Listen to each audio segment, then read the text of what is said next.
Amis de l'histoire et du roman historique, bonjour. Donc nous sommes au deuxième épisode, au second quoi, de la préhistoire, le second épisode de la préhistoire.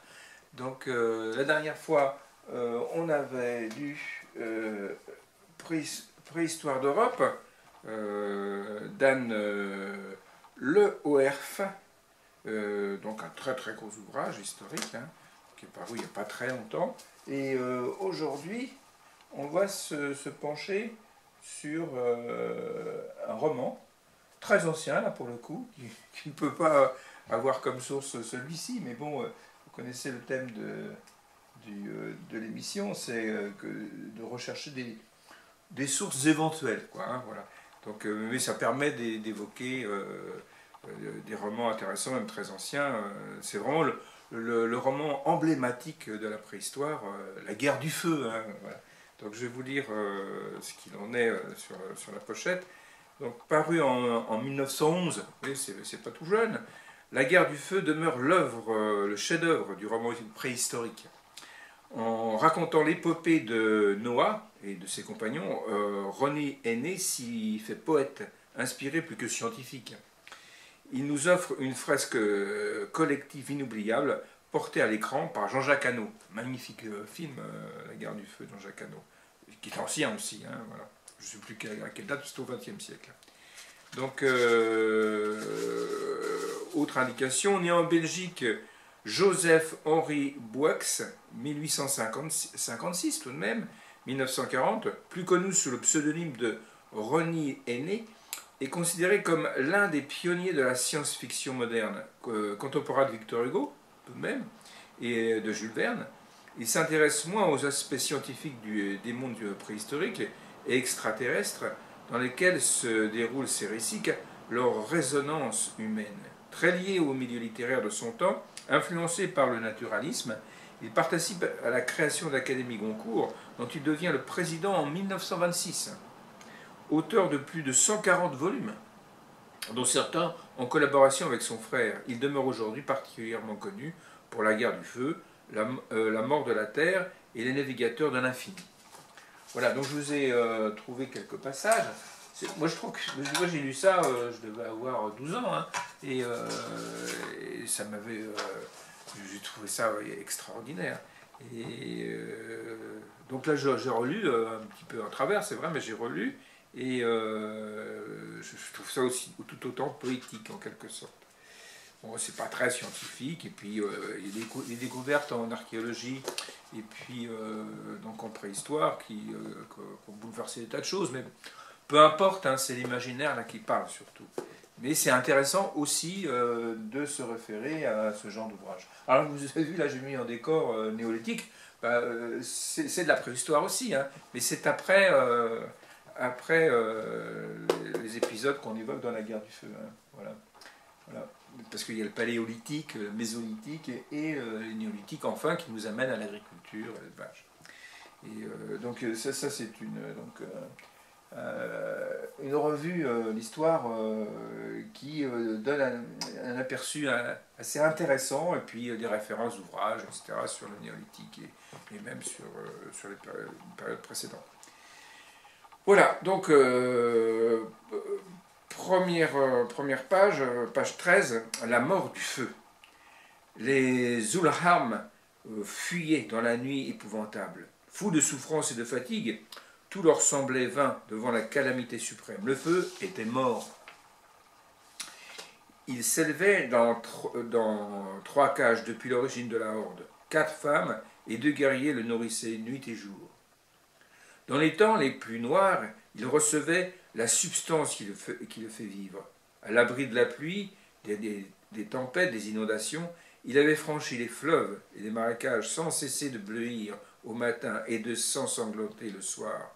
Sa face puissante éloignait le lion noir et le lion jaune, l'ours des cavernes et l'ours gris, le mammouth, le tigre et le léopard. Ses dents rouges protégeaient l'homme contre le vaste monde. Toute joie habitait près de lui. Il tirait des viandes une odeur savoureuse, durcissait la pointe des épieux, faisait éclater la pierre dure. Les membres lui soutirait une douceur pleine de force. Il assurait la horde dans les forêts tremblantes, il rassurait la horde dans les forêts tremblantes, sur les savanes interminables, au fond des cavernes. C'était le père, le gardien, le sauveur, plus farouche cependant, plus terrible que les mammouths lorsqu'il fuyait de la cage et dévorait les arbres. Il était mort. L'ennemi avait détruit 2 cages, dont le troisième, pendant la fuite, on l'avait vu défaillir, pâlir et décroître. Si faible, il ne pouvait mordre aux herbes du marécage. Il palpitait comme une bête malade. À la fin, ce fut un insecte rougeâtre que le vent meurtrissait à chaque souffle. Il s'était évanoui, et les Zulharm fuyaient, dépouillés dans la nuit d'automne. Il n'y avait pas d'étoiles. Le soleil pesant touchait les eaux pesantes. Les plantes tendaient leurs fibres froides. On entendait clapoter les reptiles. Des hommes, des femmes, des enfants s'engloutissaient invisibles.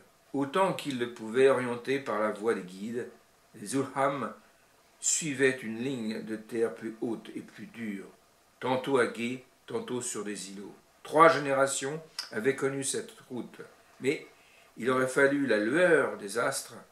Vers l'aube, ils approchèrent de la savane. Voilà, donc c'est très romanesque, ça fait vibrer l'imagination en quelque sorte, de la nuit, dans la nuit des temps.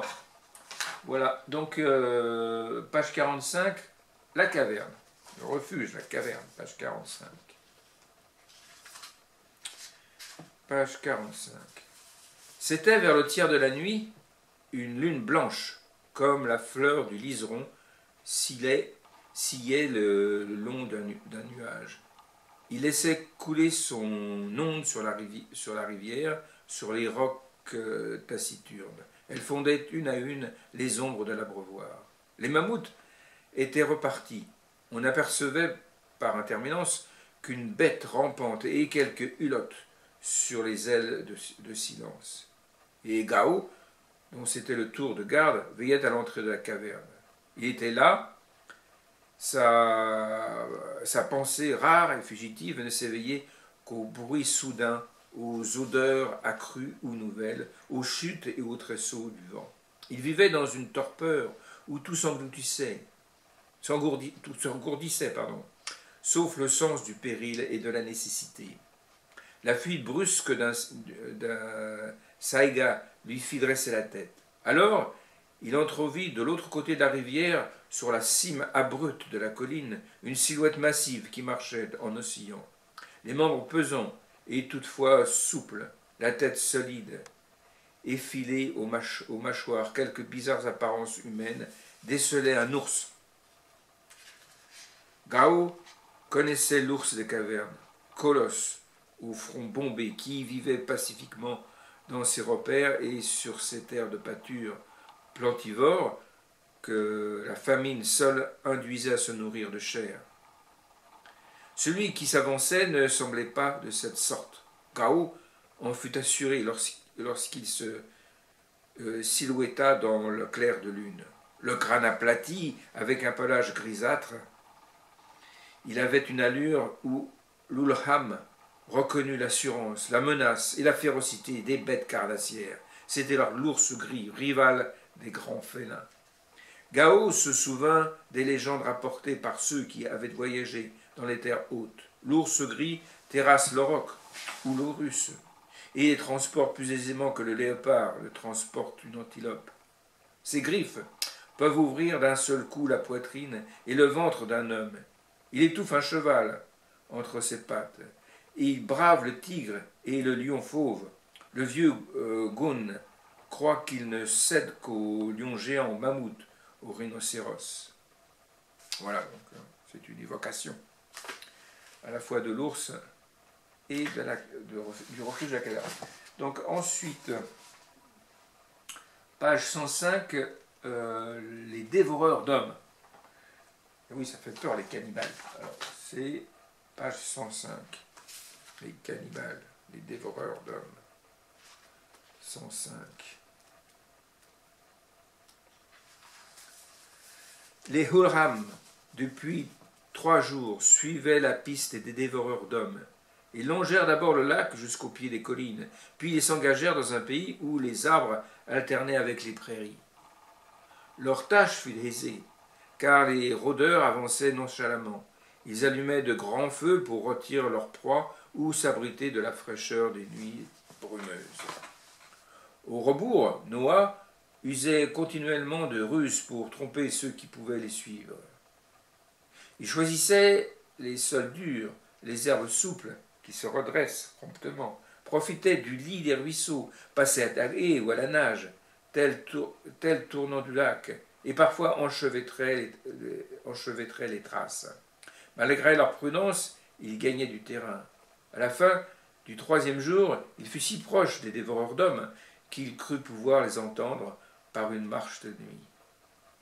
Que Nam et Garou apprêtent leurs armes et leur courage, dit-il. Ce soir, ils reverront le feu.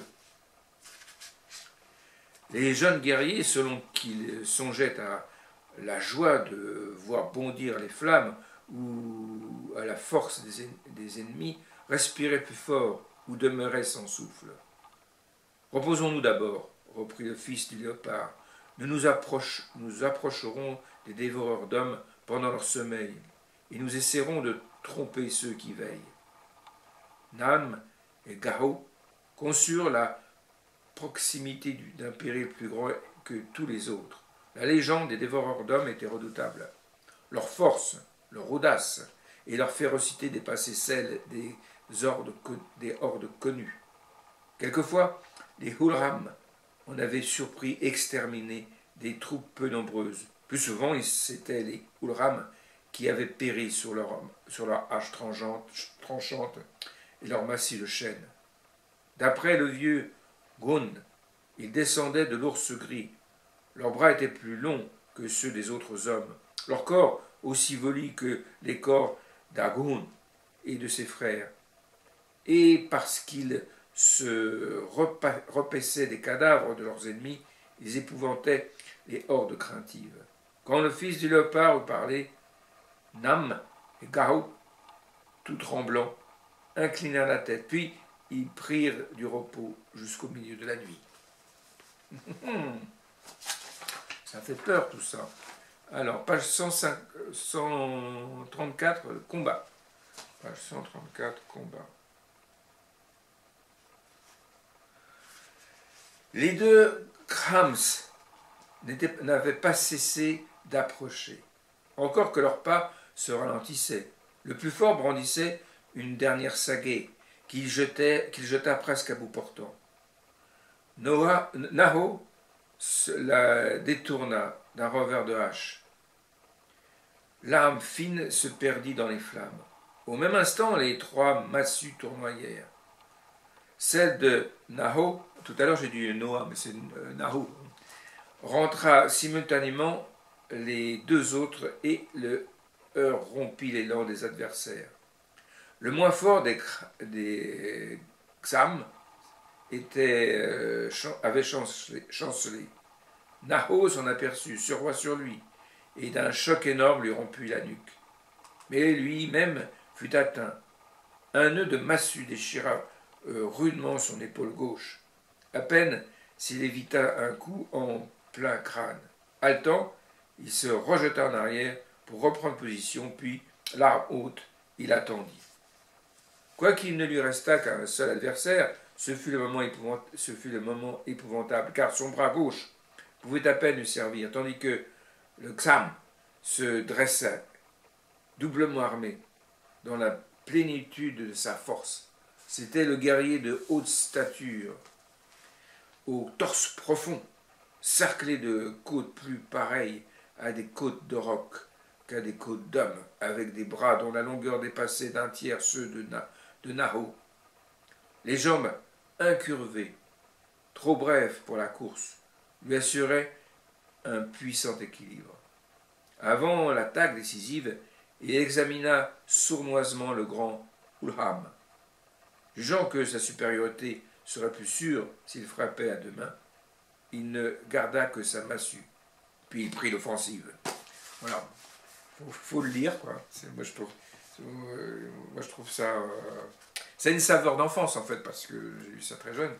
Donc je trouve ça à la fois rigolo et puis plein d'imagination.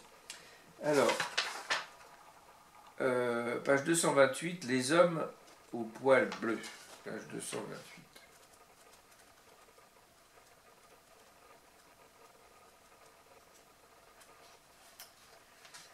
Les hommes au poil bleu.